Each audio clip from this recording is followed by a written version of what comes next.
Knjiga Revolucionarno naselje na Južnem Notranjskem obsega območje 6 medvojnih občin: Bloke, Begunje, Cerknica, Stari Trg, Svet Vid in Rakek. Danes je to območje 3 občin: Cerknica, Loška dolina in Bloke.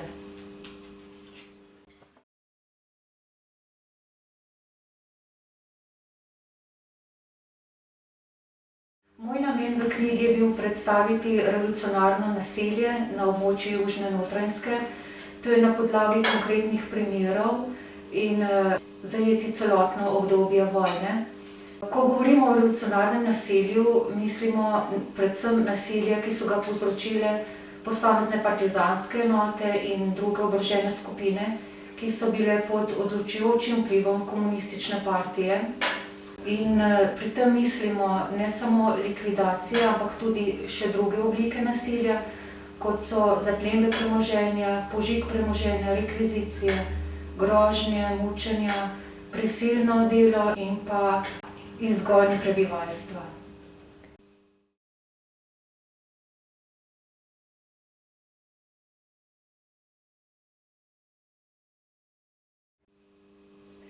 Pri opisu posameznih oblik naselja sem vključila pričevanja, ki smo jih posneli sodelavci Študijskega centra za narodno spravo, in pa pričevanja, ki jih je zbrala Komisija za izvajanje zakona o popravi krivic. Gre za pričevalce iz obravnavanega območja, ki so drugo svetovno vojno občutili, jo doživeli, in nekateri izmed njih so bili tudi žrtve revolucionarnega nasilja.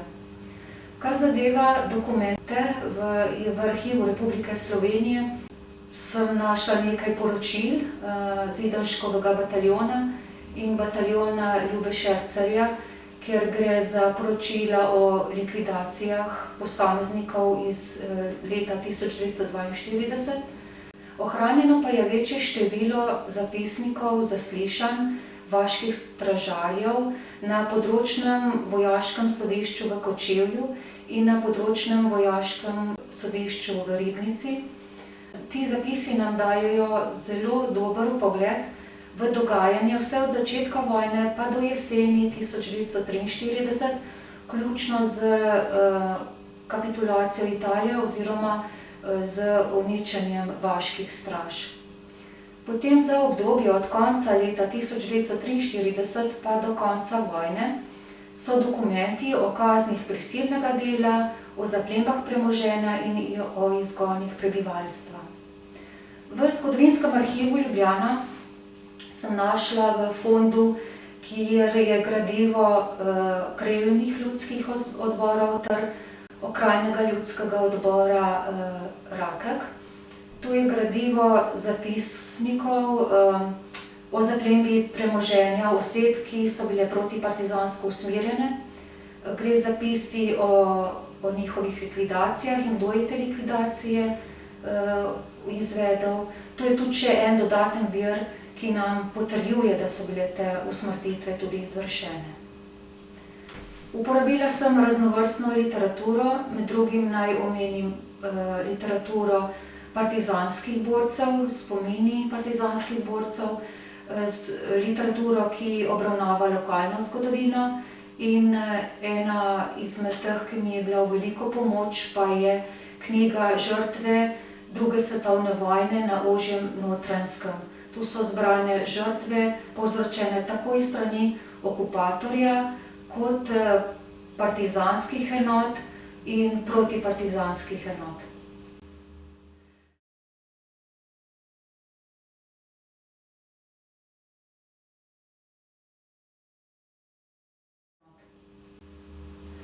V uvodu monografije je najprej prikazana geografska umestitev, potem sledi kratek oris političnih in gospodarskih razmer med obema vojnama, nato pa splošen opis dogajanja med drugo svetovno vojno.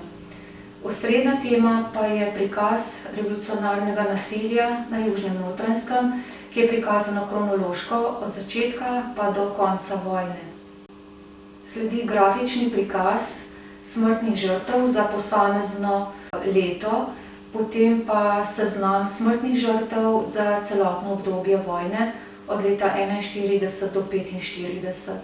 Ob koncu pa so predstavljena še pričevanja posameznikov, ki so drugo svetovno vojno doživeli na obravnavanem območju in bili tudi sami žrtve revolucionarnega nasilja.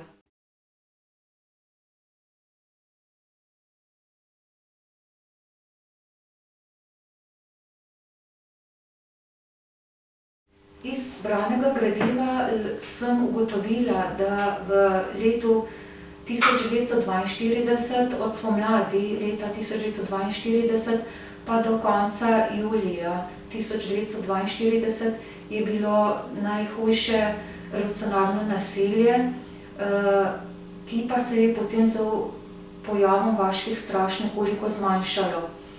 V letu 1942 je bilo skupno število 107 smrtnih žrtev in med njimi kar 72 civilnih oseb. V letu 1943 pa je bilo največje število med smrtnimi žrtvami med vaškimi stražarji, umorjenih jeseni, septembra in oktobra 1943. Skupno število smrtnih žrtev za to leto pa je 183 oseb. Število smrtnih žrtev pa se je potem zmanjšalo. V letu 1944 in 1945 je skupno število 61 oseb, med žrtvami pa je največje število med domobranci in še ti so bili padli v boju s partizani. Za obdobje najhujšega revolucionarnega nasilja, to je leto 1942 in 1943, sem ugotovila, da je precej literature, ki opisuje to dogajanje. Medtem ko od leta 1943 do konca vojne, leta 1945, ni toliko zapisov o dogajanju na tem območju, kar zadeva žrtve revolucionarnega nasilja, kar ne pomeni, da se je končalo, vendar je bilo izraženo v drugih oblikah nasilja, kot smo že omenili, v kaznih prisilnega dela, izgonih prebivalstva in zaplen premoženja. Za to obdobje sem uporabila potem večje število dokumentov, ki jih najdemo v arhivu, in pa tudi pričevanja, ki jih je zbrala Komisija Vlade Republike Slovenije za izvajanje zakona o popravi krivic. Krivdo za zločine ne moremo pripisati celotnemu odporniškemu gibanju, ampak odgovornost za to nosi komunistična partija, ki je imela odločujoč vpliv v vojaških in drugih oboroženih skupinah in si tudi že z obračunom svojih nasprotnikov začela že med vojno utirati pot do oblasti. Zavedam se, da je to le en del nasilja, ki se dogaja na obravnavanem območju v času druge svetovne vojne. Zato bi bilo potrebno izvesti študijo, ki bi obravnavala tudi okupatorjevo nasilje, italijansko in nemško, ter tudi nasilje, ki so ga izvajale protirevolucionarne enote.